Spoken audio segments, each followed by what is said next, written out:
400 mukabirya umuturage mwarangiza kubirya umuturage mukagenda mukamutana mu mwobo mukurabisa nko kumuhamba hagaze ufite umwana w'umwaka utekereza ko umugongo wumeze ute uzongera kugaruka buzima umuntu mwataye mu abo bantu ni inyamaswa Rita ni inyamaswa na muzapfa nabi gusa muzapfa bareba akagera aho yubaka barareba bakaza kumusenyera inzu yuzuye bakagombye kuba barwanya icyo gikorwa niba kidakuriye mbere yuko kigira gute kigiraho kigira ngo abantu bajye batakariza n'ubuzima bwabo. Emma Claudine ntirenganya uvugira umujyi wa Kigali nyuma y'iyi mpanuka yabereye muri uku gusenya avuga ko nta na rimwe imyubakire y'akajagari zihanganirwa. Habaye impanuka nibyo turihanganisha uyu mubyeyi waguye mu cyobo ntabwo turamenya neza ngo byagenze gute.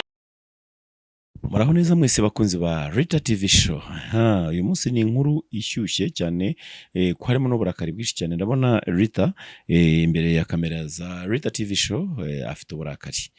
Rita uraho meze neza mugore mwiza? Muraho neza bakunzi ba Rita TV show. Rwose uyu munsi tubafitiye inkuru ibabaje y'incamugongo. Nukuri.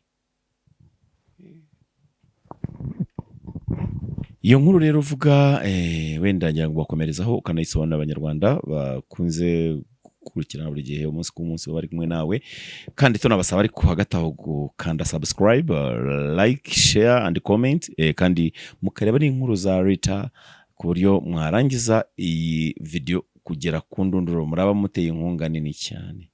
Asante sana Rita, your time.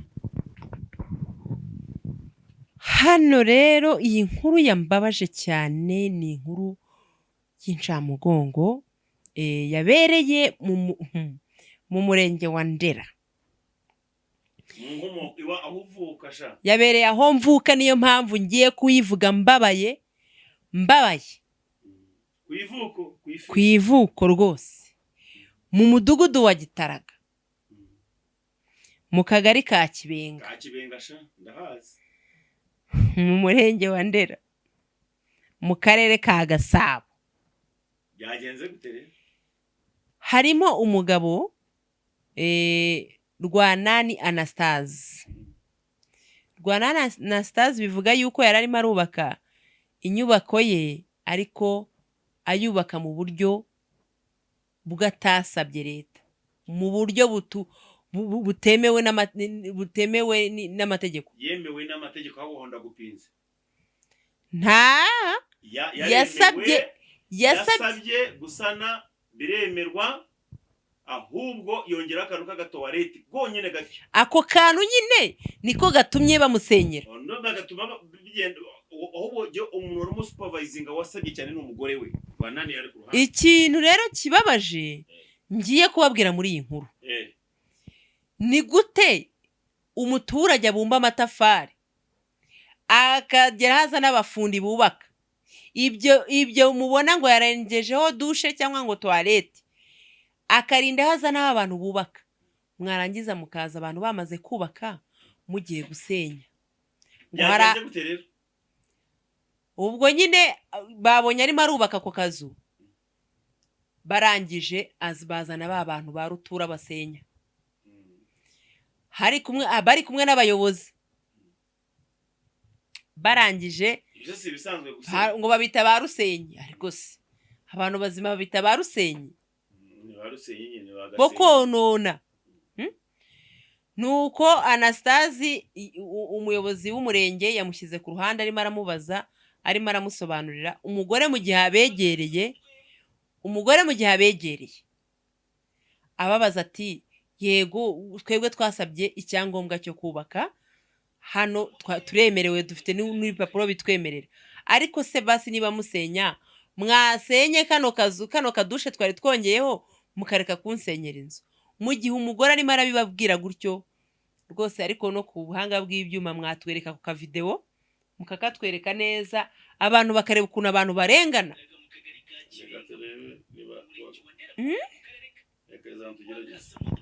umudugudu wa Giteraga mu kagari ka Kibenga mu murenge wa Ndera mu karere ka Gasabo, abaturage ni benshi bateraniye mu marembo y'urugo rw'umugabo Rwanani Anastasi, aho ngo baje bahuriye nyuma y'uko ba Rusenyi bari mu kiraka cyo gukuraho inyubako bivuga ko yubatswe mu buryo bw'akajagari, ngo bahutaje umugore w'uyu mugabo witwa Muhongirwa Jacqueline, ngo bamusunikira mu cyobo cya metero 15 cyari hafi aho. Noneho mu gihe batangiye gusenya, umugabo gitifu w'akagari ahita afata umugabo ajya kumuganiriza ku ruhande, umudamu azabaza ati se bimeze bite, ibintu byagenze gute? Aho utangiye kubabwira ati rero aha ngaha murimo gusenya naho mfite ibyangombwa, basi nimusenye aka kadushe narishizeho.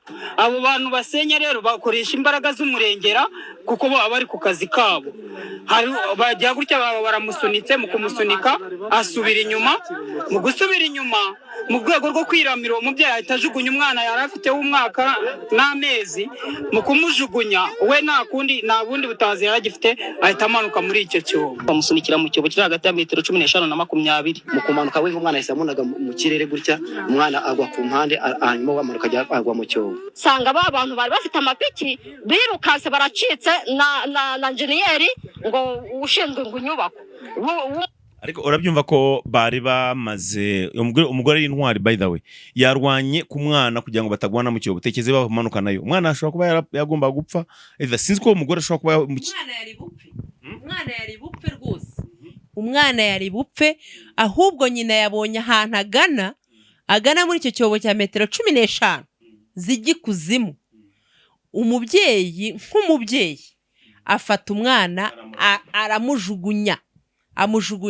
amujugunyira abo abari hejuru, we yabonaga ariho arapfa ajya muri icyo cyobo. Mu by'ukuri koko aho hari uburenganzira bwa muntu, mu by'ukuri koko ikiremwa muntu kirubahirizwa. Ni gute wowe mugabo ufite ipiki uri gusenyera umuntu, yemeye kumusenyera, ugeretseho no gufata umugore umujugunye, umugore ufite umwana w'umwaka n'amezi, ukamufata ukamujugunya mu cyobo cya metero 15 zibujya kuzimu? Wewe muntu ubikora, ngenekereza yuko oya rwose mwoka byaramwe ubuyobozi mwisubireho. Niba ugiye gusenya, genda ujye gusenya wenda icyo bongereyeho kitemewe n'amategeko, ariko wigenda gufata ba nyiri ukubaka ngo ugire ihohotera ubahutaze. Umugore kugwa mu cyobo ashobora no gupfa.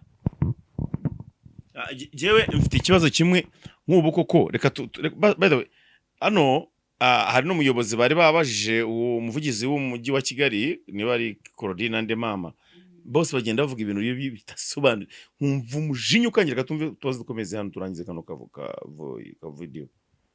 Naho ubwo abayirukase bose bamanutse bapfa birukanka baragenda, hasigara gitifu w'akagari, hasigara na za dase ebyiri. Mu bigaragara uyu muryango mbere yo gusana wabanje gusaba icyangombwa uragihabwa, icyakora mu kubaka bongeraho rikabikosa nyir'umushinga yemera, nubwo hari ibyo abona bitakozwe neza mu kumuhana. Nuvuga ngo ye bampaye dushe na toilette, ariko nongeraho n'akandi kadushe. Engineer yazana abamani power, azanye abamani power ku gasebo kusenya, ahubwo bashaka gutangira gusenya n'ibindi bitari mu mari mu gusenya. Twebwe twabifashe nko kuduhohotera, kuko niba umuntu yatangiye kubumba bareba akagera aho yubaka barareba, bakaza kumusenyera inzu yuzuye, bakagombye kuba barwanya icyo gikorwa niba urumva iyo watangiye uvuga, bakureba baguha icyangombwa ikintu cya mbere, noneho bashizeho no gutegereza ngo ubanze usoze bakwica.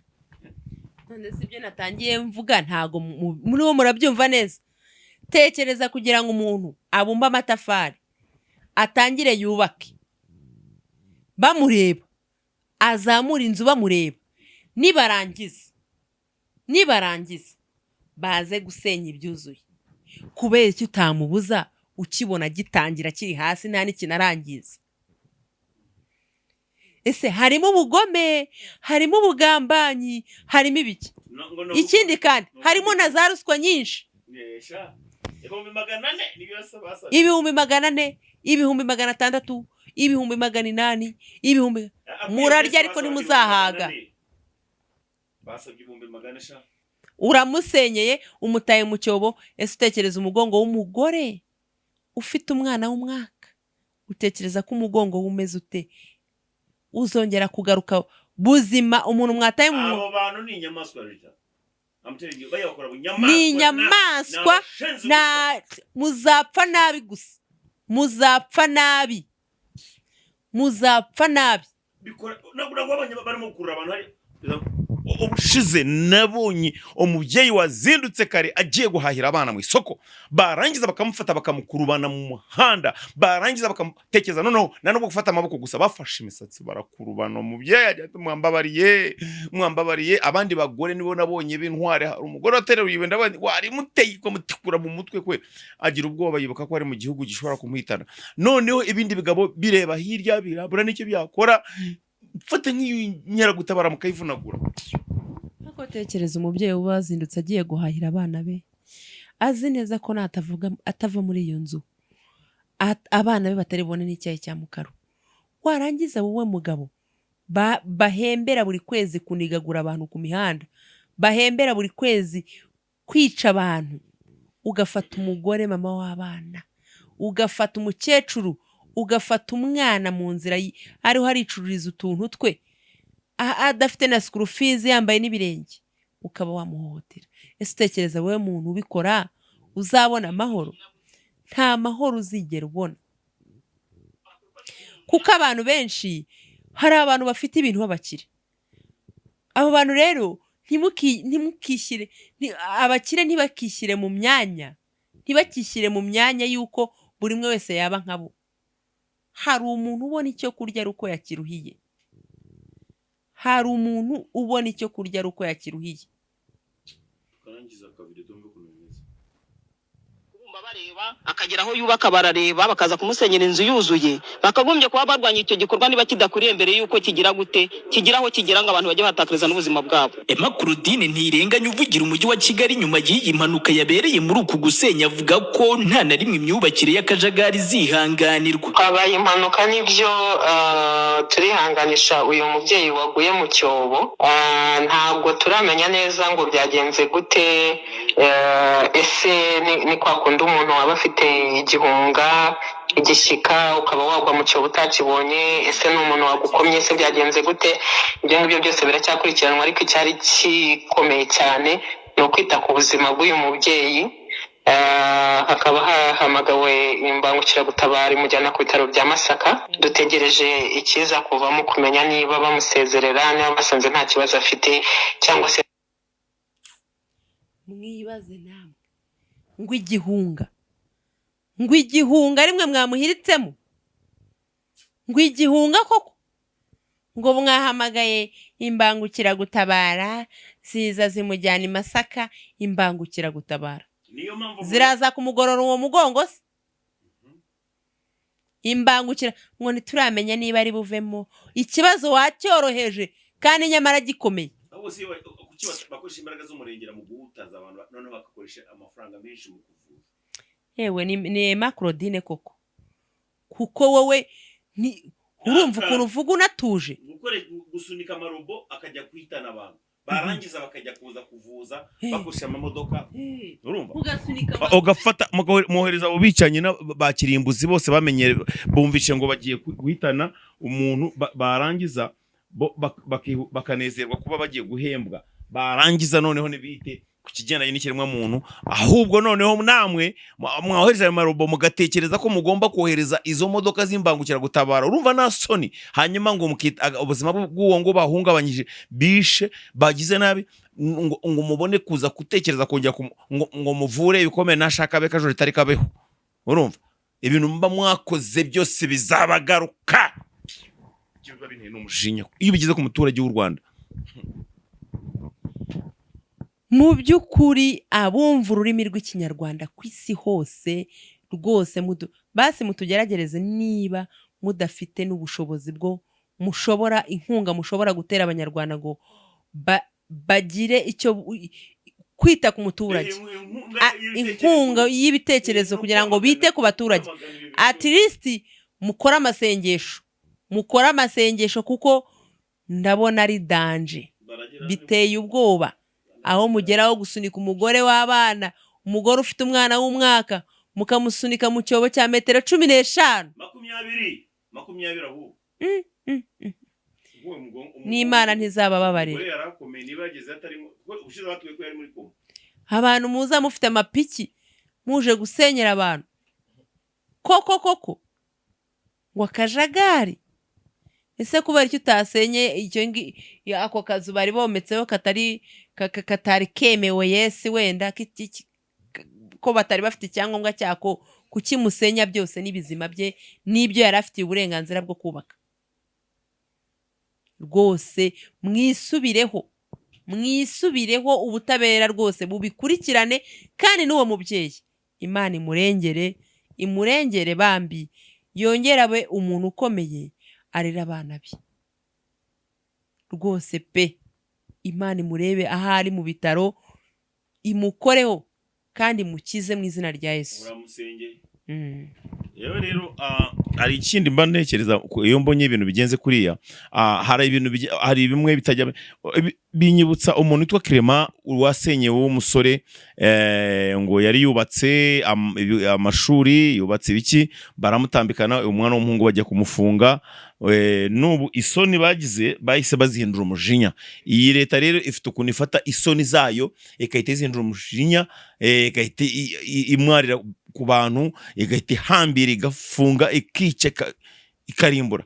None nk'uwo Clement we nanjye hari ikintu kimwe nshaka gutanga umusanzu w'igitekerezo. Mba numva umunyarwanda wese ava akagera bitarageraho ibintu bintu yahaguruka, yabona ibintu nk'ibi biba byabaye, bakishyira hamwe bakavuga ngo ibi turabyamaganye. Niba batinya kugira ngo bakore imyigaragambyo, bakore ikintu cyitwa ubuvugizi butandukanye kuri social media, badutelefone ducishe ku binyamakuru bintu twebwe tubishoboye, aho live bavuga twanze ibi turimo gukorerwa nitwa runaka, nibashaka bandumbe hangaba imitani mwese mubivuge gutyo, muze kuri Rita TV show, mujye kuri Sergeant Media, kuri Sergeant Robert TV, mujye kuri Media Robert, mujye kuri Kiranuka, mujye kuri za Captain Makanzu, mujye aho hose, mujye kuri Mama Bebe official, mujye kuri Bosco Empire, mujye mu bantu nk'abo bose, mugende mubwira abantu bose rwose musohoke muvuge. Nimukomeza guceceka ntago bizakunda. Bagira inama kuri njye inama nabagira ubu nona ni inama yo kwishyira hamwe.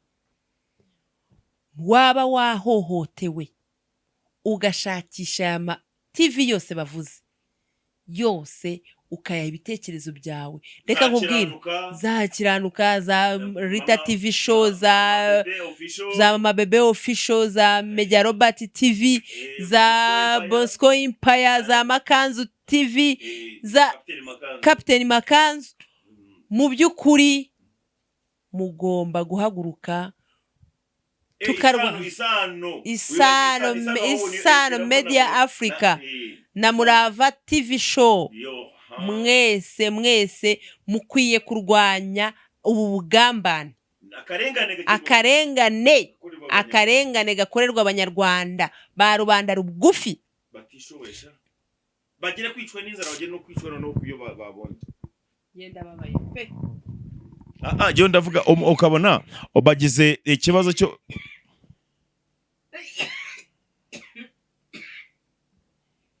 ndabikata umunota wakangayira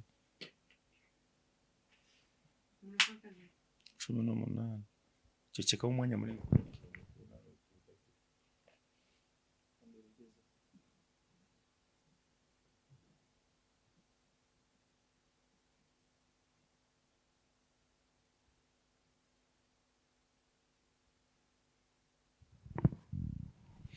Yes, mbambona umunyarwanda guceceka niko kurushaho kugenda bahohoterwa. Ntabwo ari ngombwa ko umuntu ngo nuko utinya gufungwa, nuko mwabaye intwari kuko nibafungwa zafungwa u Rwanda rwose. Abashaka ruswa kuki batabafunga ubwabo. Urabivuga iki? Aho ushatse ruswa, uwatse ruswa ntibamufunze, ahubwo bahohoteye uwubatse. Can you imagine? Ruswa se kwahita yishyira mu mufuka, yamara kuyishyira mu mufuka akihekenyera, akayarya maze ndekabyimba agacanganyikirwa akajya mu nzagwa ni na za suruduwiri na za nguvu umva zisigaye zazengereje abantu koko mwagiye mugira basi n'akantu ko kuvuga tuti ndavuga abayobozi nako mvuga yari abagasenye ndavuga umuyobozi nko uba umurenge umuyobozi w'abantu biyibashe no tumuguha none sitekereza ko abo yohereza bagiye gusenya atabaha amafaranga abo ngabo naho bihuriye ibingibi turavuga umuntu ukomeye ubikora umuntu ukomeye ubikora nyine nazareka kubikora kubera yuko bamuha amafaranga ahubwo ashigikiwe na leta ubwo rero njye niyo mpamvu nasabaga inama y'amasengesho n'imbaraga zo guhuriza hamwe tugakora icyo bita ubuvugizi bw'abaturage bariya abantu byo gusenga ntacyo biro bakore ubu ikisigaye no abaturage kujya mihanda mukakora ibyo mukora mukigaragambya mukamagana ibi byose bakorerwa mu byamagane rwose nibajya mu muhanda barabafunga cyangwa babaturitse nyine nose n'ubwa mbere tubonye igihugu kimeze gutya kitemera imyigaragambyo kandi ikongera ikabaho nimujye mu mihanda mwokabyaramo mujye mu mihanda mwihangane ariko mugerageze mushakishe namwe imbaraga zanyu mugerageze ndabinginze kandi n'uwo mubyeyi rwose aba muri hafi rwose mumukomeze kandi ntago kugera kure ariko gupfa sawa tugana ku musozo rero dusezerere Rita bakunzi banye ndabakunda cyane bye bye mwibuke subscribe nuko bigenze rero na share na comment like niyo ya mbere like iyo mukanze like bigera kure yes